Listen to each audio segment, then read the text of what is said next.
আচ্ছা, কেমন হতো যদি তোমাকে প্রতিদিন মাইক্রোফোনের সামনে বসে ঘন্টার পর ঘন্টা ভয়েস ওভার রেকর্ডিং করতে না হতো? যদি তোমার হয়ে তোমারই হুবহু গলায় এআই স্ক্রিপ্ট পড়ে দিত, কিংবা ধরো তোমার বাংলা ভিডিওটা মাত্র কয়েক ক্লিকে ইংলিশ, স্প্যানিশ বা হিন্দিতে ডাব হয়ে যেত, তাও আবার তোমার নিজের ভয়েস টোন বজায় রেখে। শুনতে সায়েন্স ফিকশন সিনেমার মতো লাগলেও 11 ল্যাবের ভয়েস ক্লোনিং আর এআই ডাবিং টেকনোলজিটা এখন এই বিষয়গুলোকে খুবই সহজ করে তুলেছে। আগের দিনের ভিডিওতে আমরা 11 ল্যাবের টোটাল ইন্টারফেস আর তার মডেলসগুলোকে নিয়ে আলোচনা করেছিলাম, আর আজকের এই ভিডিওতে আমরা 11 ল্যাবের দুটো extreme important feature, voice dubbing আর এআই ভয়েস ক্লোনিং, এই দুটো মোস্ট ইম্পর্টেন্ট ফিচারকে একদম স্টেপ বাই স্টেপ প্রফেশনাল উপায়ে শিখবো। তাহলে আর দেরি না করে চলো শুরু করা যাক। Part 1, voice cloning. প্রথমে শিখবো কিভাবে নিজের ভয়েসকে ক্লোন করতে হয়। শুরুতেই একটা জরুরি কথা তোমাদেরকে বলে রাখি, ভয়েস ক্লোনিং কিন্তু ফ্রি প্ল্যানে পাওয়া যায় না। ইনস্ট্যান্ট ভয়েস ক্লোনিং করতে অন্তত স্টার্টার প্ল্যানটা তোমাদের লাগবেই। কাজেই নিশ্চিত হয়ে নাও তোমরা অন্তত স্টার্টার প্ল্যানটা অতি অবশ্যই বাই করেছো।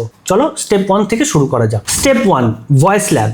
লগ ইন করার পর ড্যাশবোর্ড থেকে চলে যাও ভয়েসেস বা ভয়েস ল্যাব অপশানে। এখানে অ্যাড ভয়েস বা অ্যাড কাস্টম ভয়েস নামের একটা বাটন দেখতে পাবে, ওটাতে ক্লিক করো এবং ভয়েস আপলোড করো।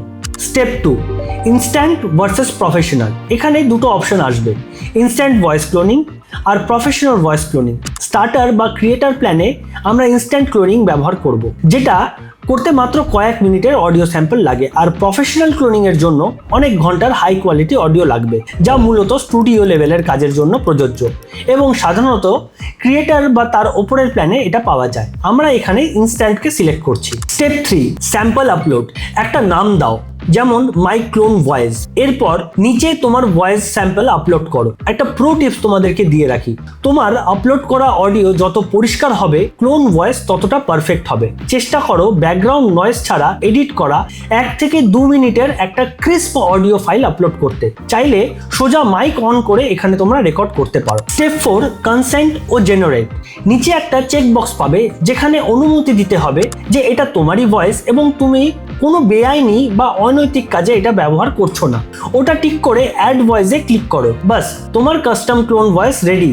এখন টেক্সট টু স্পিচে গিয়ে এই ভয়েস সিলেক্ট করে যে কোনো বাংলা বা ইংলিশ টেক্সট দিলে সেটা তোমারই গলায় কথা বলে উঠবে। Part 2, AI dubbing.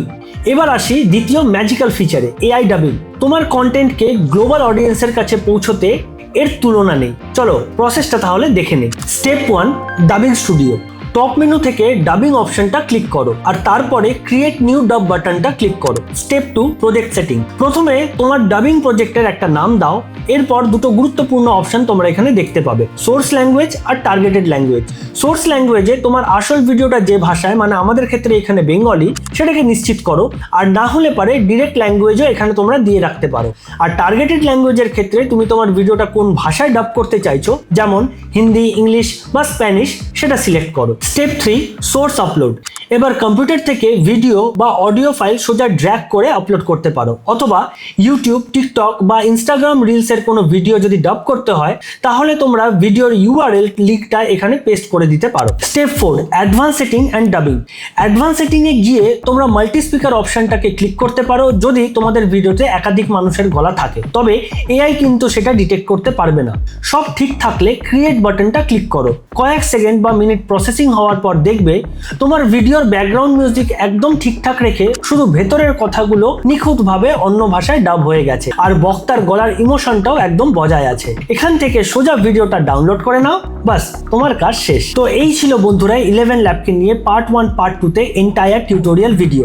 টেকনোলজি যেভাবে এগোচ্ছে এই টুলগুলো আমাদের কাজকে 10 গুণ ফাস্ট করে দেয়। তবে একটা অত্যন্ত গুরুত্বপূর্ণ কথা, ভয়েস ক্লোনিং এর প্লিজ অপব্যবহার করো না। কারো অনুমতি ছাড়া তার ভয়েস ক্লোন করা কিন্তু সম্পূর্ণভাবে বেআইনি ও অনৈতিক। এই টুলগুলো শুধু নিজের প্রোডাক্টিভিটি আর ক্রিয়েটিভিটি বানানোর জন্য ব্যবহার করো। আজকে স্টেপ বাই স্টেপ টিউটোরিয়ালটা কেমন লাগলো?